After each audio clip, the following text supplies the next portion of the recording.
இது சத்தியமா ஒரு தமிழ் படம் தாங்க.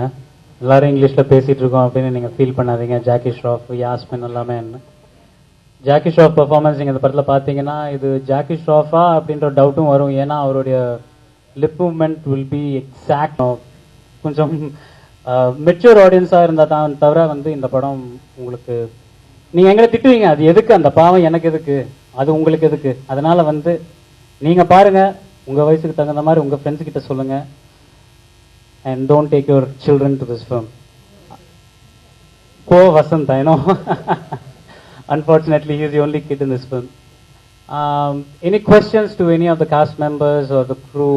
நீங்க இப்போ சம்பத்தை கேட்டீங்கன்னா ஜாக்கி வில்லன் வாரு, ஜாக்கியை கேட்டீங்கன்னா சம்பத் வில்லன் வாங்க.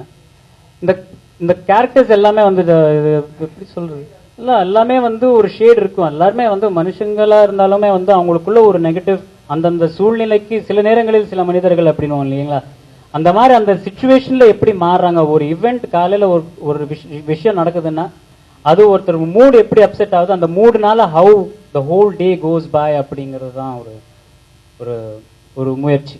எங்களை பொறுத்த வரைக்கும் வேற எதுவுமே எங்களுக்கு தெரியல, அந்த வசனங்களா தான் இருக்கும் அப்படின்னு நாங்க நினைக்கிறோம். சில விஷுவல் கட்ஸும் சொல்லியிருக்காங்க. பட் அகைன் இந்த விஷுவல் கட்ஸ் பண்ணோம்னா அந்த கதை நிக்காது. ஏன்னா ஒரு இவ்வளவு அருமையான ஒரு ஸ்கிரீன் பிளே பண்ணி அதை வந்து அவ்வளோ திணிக்கப்பட்ட விஷயங்கள் அவ்வளோ அருமையா இருக்கும். ஏன்னா எல்லாத்துக்குமே கிளைமேக்ஸ்ல வந்து ஒரு விடை கிடைக்கும். ஸோ இந்த ஃபர்ஸ்ட் ரீல இருந்து 8 ரீல் வரைக்கும் பார்க்கும்போது 7th ரீல தூக்குங்க, 5th ரீல தூக்குங்கன்னு நீங்க வந்து சொல்லிட்டு போயிட்டீங்கன்னு வச்சுக்கோங்களேன். உங்களை கன்வின்ஸ் பண்றதுக்காக நாங்க போராடினாலும் அதுக்கு தூக்கணும்னு சொன்னதுக்கு அப்புறமா தூக்குனா அந்த விடை எதுவுமே கிடைக்காது. அது எதுக்காக ஆச்சு அப்படின்றதுமெல்லாம் you will have a lot of questions. எல்லாத்துக்குமே இந்த படத்துல வந்து கிளைமேக்ஸ்ல எல்லாத்துக்கும் there is a reason for it. இது எதுக்கு ஆச்சு, இது என்னத்துக்கு இப்படி நடந்துச்சு, இதுக்கு இந்த டைலாக் எதுக்காக வந்ததுன்ற உட்பட எவ்ரிதிங் இஸ் ஜஸ்டிஃபைட். அண்ட் இது வந்து மக்கள் ஏத்துக்க மாட்டாங்க. இதுதான் அவங்களுடைய 3 ரீசன். எல்லாத்துக்குமே வந்து நம்ம சென்சிட்டிவிட்டிஸ் கிடையாது, நம்ம sensibility, they're not our sensibilities அப்படின்றாங்க. அப்ப நாங்க வந்து அப்போ ஹிந்தியில இந்த மாதிரி ஒரு படம் வந்துச்சு, அதுல தெரி மாக்கி இல்ல தெரி பேன் அப்படின்றாங்க. அப்படி அதுக்கு என்ன அர்த்தம் அப்படின்னு கேட்கும்போது இல்ல அது நம்ம மொழி கிடையாது. ஏன் மெட்ராஸ்ல இருந்தாலும் ரிலீஸ் ஆகுது, மெட்ராஸ்ல இருந்தா அதே ஹிந்தி படம் ரிலீஸ் ஆகுது, நம்ம மக்கள் போய் படம் அந்த படம் பாக்குறாங்க. அது தேவியா இருக்கட்டும் இல்லைன்னா சத்யம் சினிமாஸா இருக்கட்டும். என் படம் சத்தியம்ல வராதா, அங்க மக்கள் பார்க்க மாட்டாங்களா?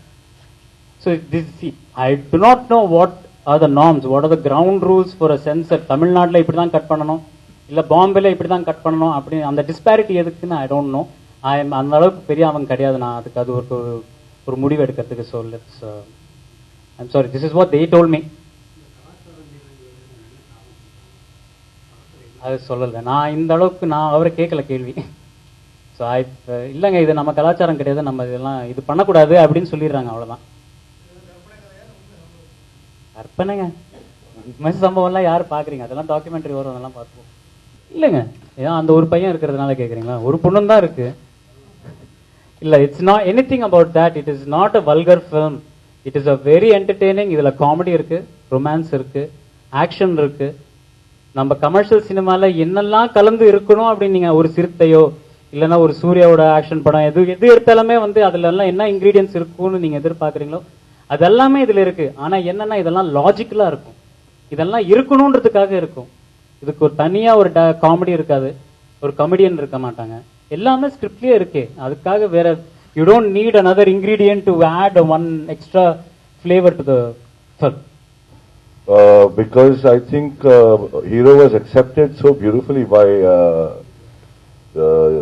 Tamil Nadu that I had to come here, and this was my first film. I'm so happy, and Balasubramaniam sir is for me he's a legend. For me he's something I look up to, and getting a job in getting a role in his film is like a blessing, man.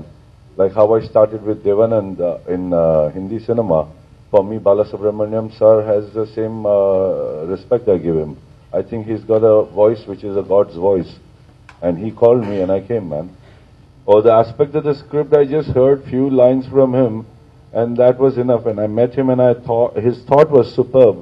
And when he narrated the whole thing, I was floored. I was wondering how come he took me, because there are such brilliant guys around here. But he said, no, you fit the bill. I mean, your kind of face is there in my head. And here I am. I hope you don't mind. No, I have done 170 films and 80 films are solo hit. I think the little boys are still years to go to come to 80 hits. 170 films is too much, and I don't have a good marketing team like you. That's the problem. Otherwise, 80 solo hits, I think you should go and count the new stars. How many hits they have, Anna? இல்ல அப்படி இல்ல, நான் கொஞ்சம் பேரை approach பண்ணி பார்த்தேன். But சில பேருக்கு அவ்வளோ அதுல உடன்பாடு இல்லாம, நான் ஒரு 2-3 பேர்கிட்ட அப்ரோச் பண்ணேன். அவங்களுக்கு அதுல ஏதோ ஒரு ரீசன்னால அவங்களால அது பண்ண முடியல, இல்ல எனக்கு அதை பண்ண விருப்பம் இல்லைன்னு சொன்னாங்க. இவர் அதை அக்செப்ட் பண்ணிக்கிட்டாரு அவருக்கு. அந்த மாதிரி.